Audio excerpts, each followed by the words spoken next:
Massive partner in brief of ongoing progress work on the shutdown of Lagos infrastructure and bring all the traffic into this direction.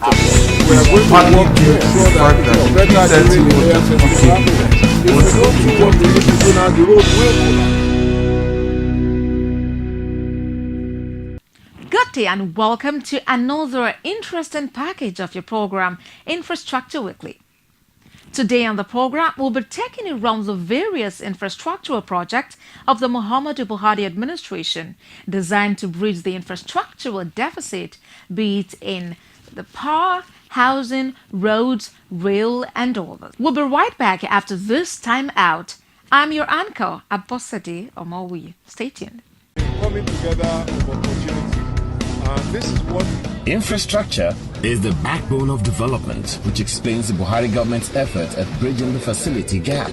Infrastructure Weekly is a television package designed to bring you latest information on hundreds of development projects going on in various sectors all over the nation. there is no state in Nigeria today where you will not see our contractors busy at work. Power generation, rural electrification, road rehabilitations, national housing scheme, construction of roads and rail lines across the country, you name it. We are now able to produce 7,000 megawatt of power. That is no longer debatable. Infrastructure Weekly is Nigerians working together for a better Nigeria. So be better informed to take better informed decisions. Watch Infrastructure Weekly, showing on Channels Television Thursdays 2:30 p.m., NTA Network Wednesdays 5 p.m., and Core TV News Fridays at 8 p.m. Infrastructure Weekly, making development known.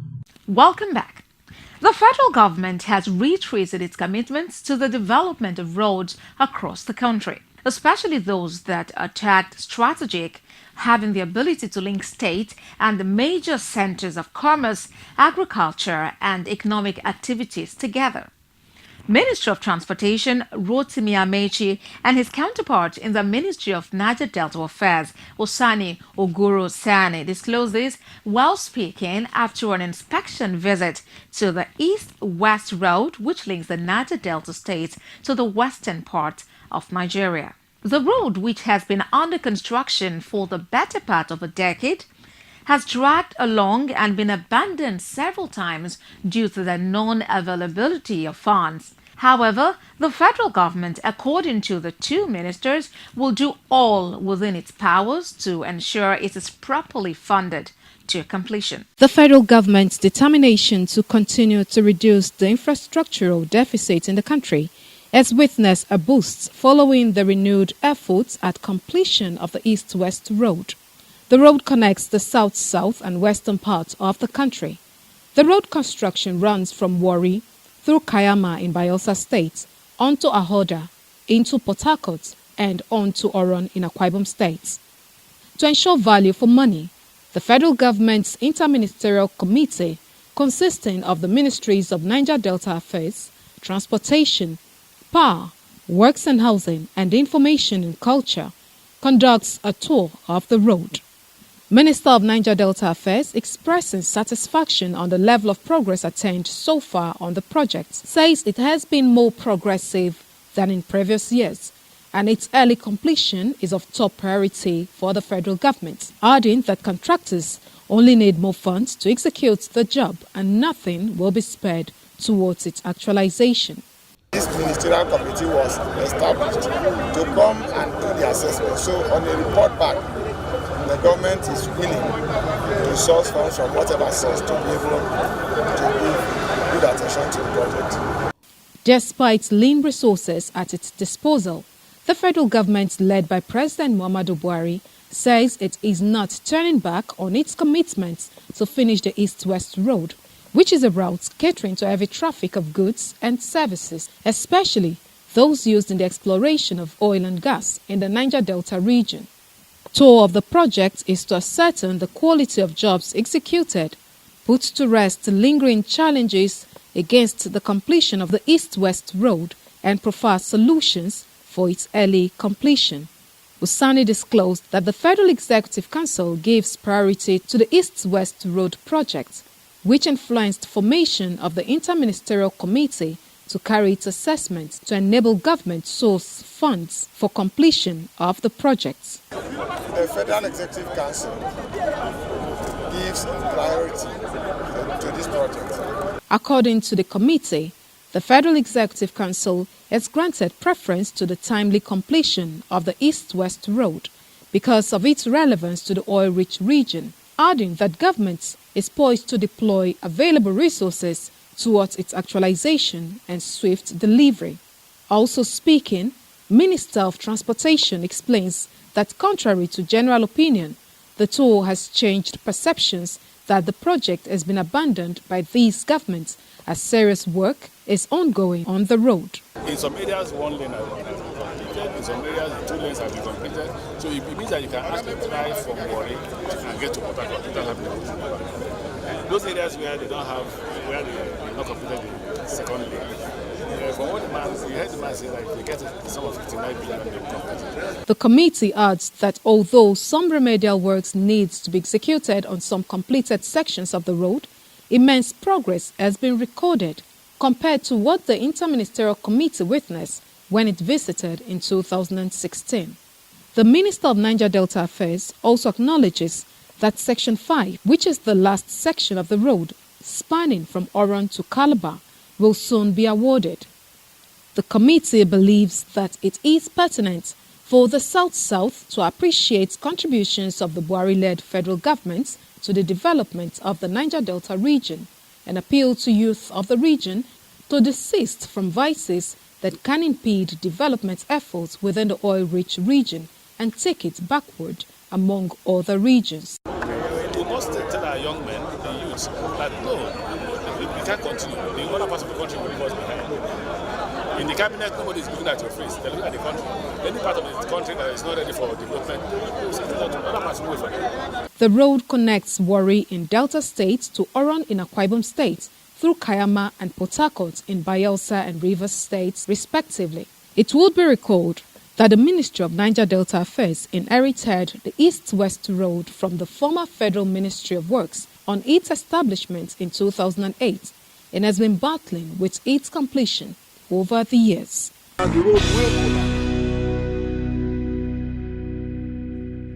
In furtherance of efforts aimed at ensuring safe driving by Nigerians on roads all over the country, the federal government has awarded new set of road projects designed to reconnect Nigerians and also ensure the continuation of commerce between communities.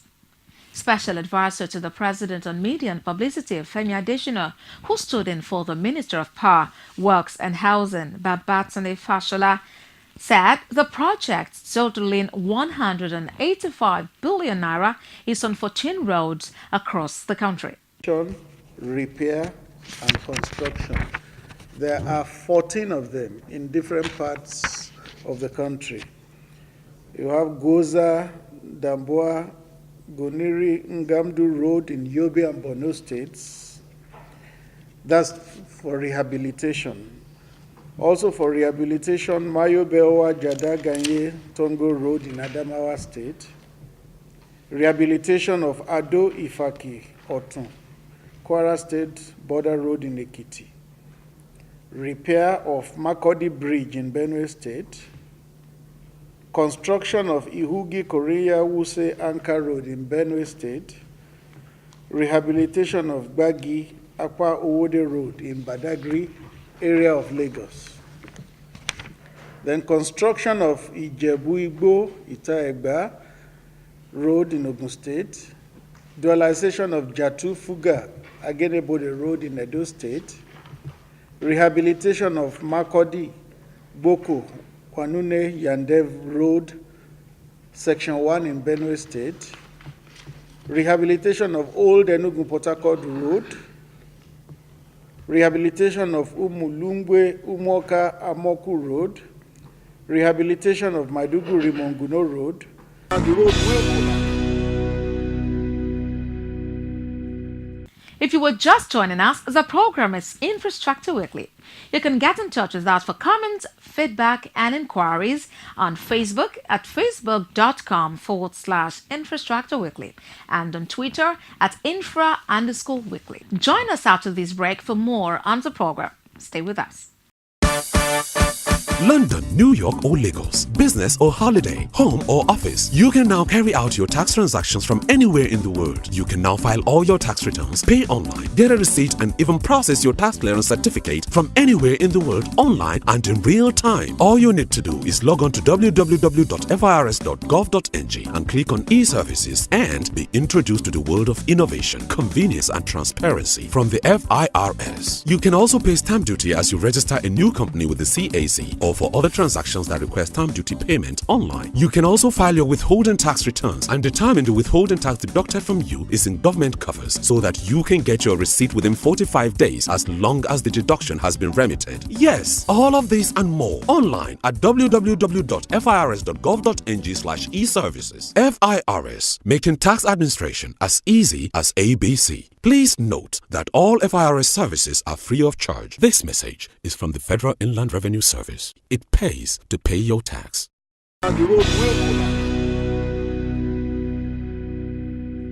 The federal government says it will continue to back indigenous engineers to deliver on vital national infrastructure projects.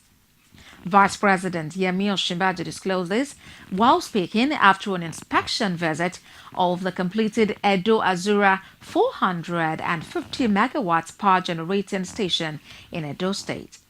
He added that the project will be a game changer for the people of the state and neighboring state, as it will improve the power supply situation.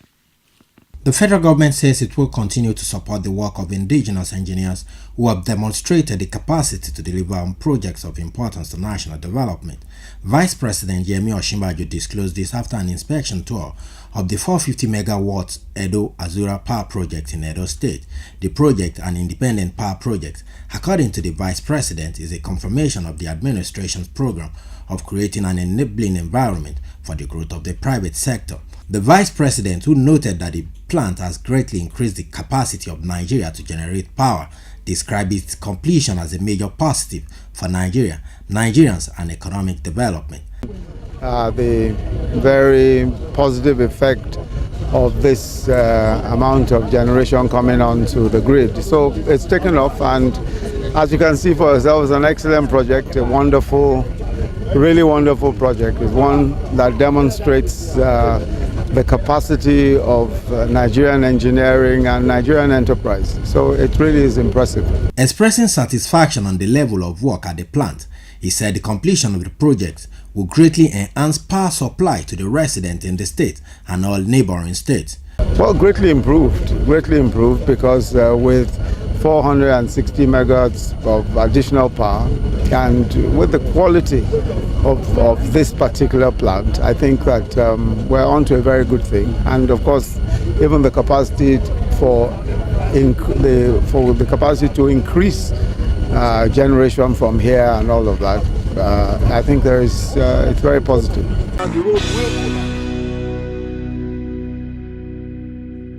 To the railways now.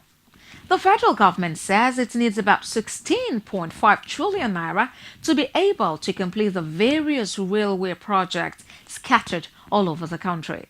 It also reiterated its determination to ensure the completion of the Lagos to Ibadan part of the Lagos-Kaduna Standard Gauge Rail project by the end of the year. Minister of Transportation Rotimi Amechi and his counterpart in the Ministry of Information, Culture and Tourism, Lai Mohammed, who both inspected the Lagos to Ibadan part of the project, said the move is an ongoing one that requires over 16 trillion naira.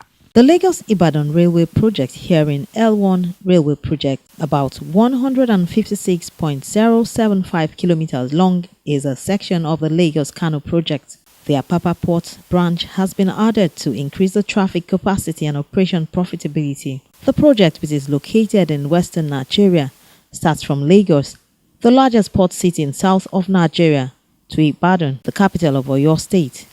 Besides Apapa Harbour Station, There are 9 stations along the main line: Lagos, Agege, Agbado, Kajola, Papalanto, Abeokuta, Olodo, Omoredio, Ibadan, and Apapa stations. The project quantities include 26.26 million square meters earthwork, 4 extra large bridges, 11 large bridges, 4 medium bridges, 2 steel structure bridges, 10 frame bridges, 207 culverts, 40 railway crossing bridges, 31 pedestrian overpasses, 317.72 kilometers mainline rail, 62.26 kilometer station rail, 708.32 meter beam, 168 groups of single drive turnout, 4 groups of scissor crossover, 1.2 million cubic meter of ballast. The Minister of Transport Rotimi Amechi, addressing journalists, reveals that the rail project has created about 7,000 job opportunities to Nigerians,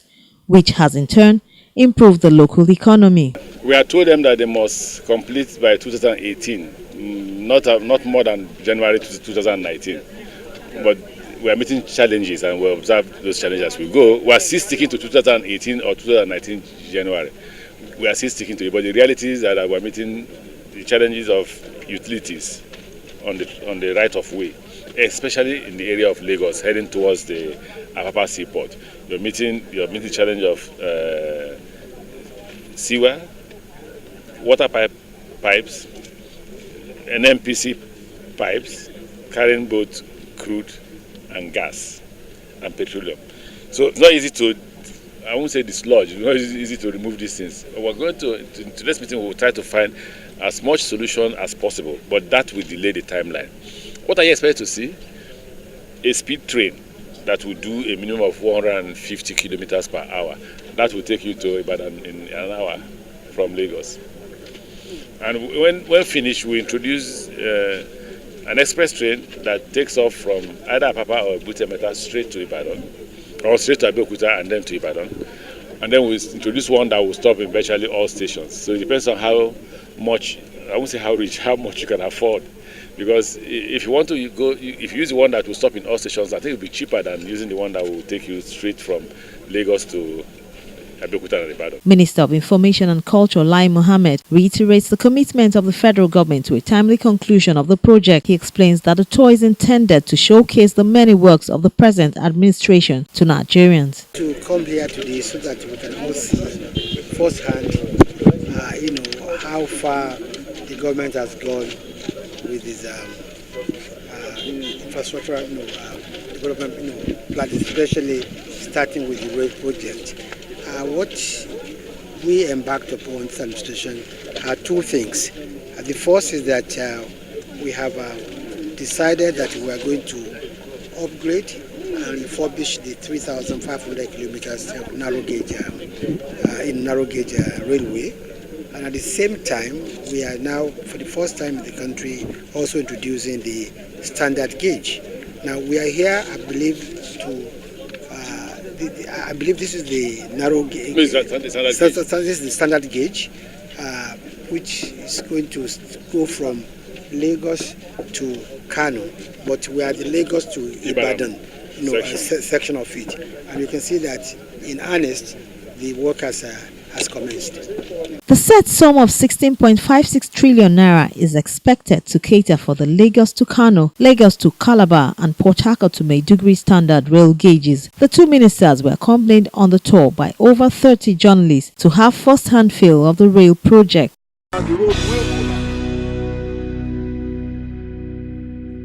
You can get in touch with us on the various social media handles showing on your screen. Join us after this break for an overview of the impact of the National Housing Program so far, especially in the area of employment opportunities for local youth of areas where such projects are located.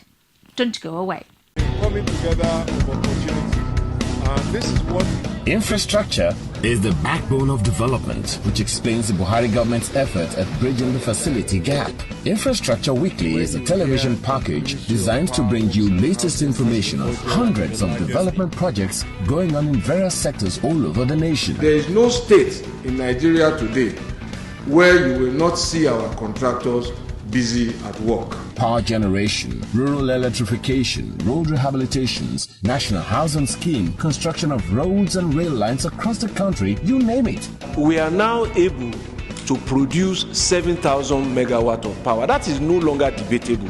Infrastructure Weekly is Nigerians working together for a better Nigeria. So be better informed to take better informed decisions. Watch Infrastructure Weekly, showing on Channels Television Thursdays 2:30 p.m., NTA Network Wednesdays 5 p.m., and QoTV News Fridays at 8 p.m. Infrastructure Weekly, making development known. If you were just joining us, the program is Infrastructure Weekly, an in-depth look at the infrastructure agenda of the Buhari administration. When the Muhammadu Buhari administration came up with the National Housing Program, designed to help in bridging the nation's millions of housing units deficit, one of the main rationale behind it was also to help in empowering the nation's teeming youthful population, especially artisans and technicians. With the program now in its full swing, we'll take a closer look at the impact, both as a program designed to address the needs of the people and also as an initiative to provide employment. Let's take a listen. The National Housing Program, which took off simultaneously in 34 states across the country in January 2017, would be the second real attempt after Shagari's administration's low-cost housing scheme by the federal government to address housing challenges facing the country. This initiative of the President Muhammadu Buhari administration is a pilot phase consisting of 1, 2, 3 bedroom flats, including 3-story buildings, and government is willing to make it affordable and accessible to Nigerians. When we finish that, that is when you will then know how much the entire building costs, how much it costs for a 1-bedroom, 2-bedroom, and 3, and then we put it out. So by the time that committee finishes its work, we will certainly make public what our quantifications are in terms of cost and in terms of price. You know, of course, that the change that we must also have is the change that moves people away from buying houses as if they were going to buy fish in the market. You just pay for everything at once. That's not how it works in other societies. Your payment period is spread over some time, usually your working life. The 2016 National Housing Program has generated about 64,000 jobs and is still generating more across the nation. Implementation of the Economic Recovery and Growth Plan, as well as subsequent inspection of projects by the Minister of Power Works and Housing, Babatunde Fashola, is sustaining improvements on construction works and boosting the social welfare of the people. This present government, apart from addressing housing deficits in the country by injecting over 2,000 housing units, has succeeded in reducing unemployment across the nation. You will see that we have tried to improve the quality because we build it for people who are lower in income. Doesn't mean that it has to be badly built. This is the quality of life. When President Buhari said in the Economic Recovery and Growth Plan that he will invest in the Nigerian people, this is part of what it means.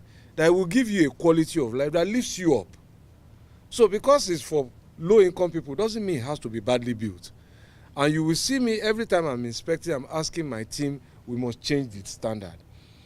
Now, but this is our first entry into the market. Over the next few years, we have a research and development department who will continue to advise us where we made mistakes, how to change things. Just like you will take your tape back and you will sit down with your editor now, you will edit it. And that's how we will continue to improve. The program is meant to improve the feasibility and practicability of developing houses with high low content for the state and private sector operators to emulate. It is being implemented in collaboration with the state within the context of the social inclusion, job creation, and youth empowerment, as well as improve human capital development objectives of the ERGP. State governments say many indigents of their state have benefited from the program through direct and indirect employment opportunities. The housing project, as you have heard, is going smoothly, and the minister just asked for more land, so they will do more. So I guarantee you will have all the land you want. And we thank you for the project and considering us among the states that you want to increase the level of the project. We thank you. The National Housing Program is also designed for the integration of persons living with disabilities through inclusive building designs with ramps for mobility and interaction. This administration considered it necessary to empower Nigerian contractors, suppliers, and artisans working on housing sites across the 34 states in the country through the implementation of the local content policy. It's a scheme for social housing for the less privileged, for people that you could call disadvantaged, one way or the other. We even need federal government to do more for us so that our people, our boys, have work to do. Some of us are hard, but they are carrying us along. We still have more money, many tax here. We need them. No, just extend it. From the extending, we would get more work, more jobs. Government constructed the houses using contractors and artisans in various states, thus boosting the economy of the state. The beneficiaries are expected to be residents of the various states, and this will boost efficiency, productivity, and GDP of the states. According to the Minister of Power, Works and Housing, Babatunde Fashola, letters have been forwarded to all state governors in the country to provide land for the second phase of the program. That wraps it for this week. Join us again for another interesting package next week. Be a good citizen, pay your tax, and support the infrastructure agenda of the Muhammadu Buhari administration. Also, take ownership of public utilities around you. Thanks so much for watching. I am Abosede Omowi. Bye for now.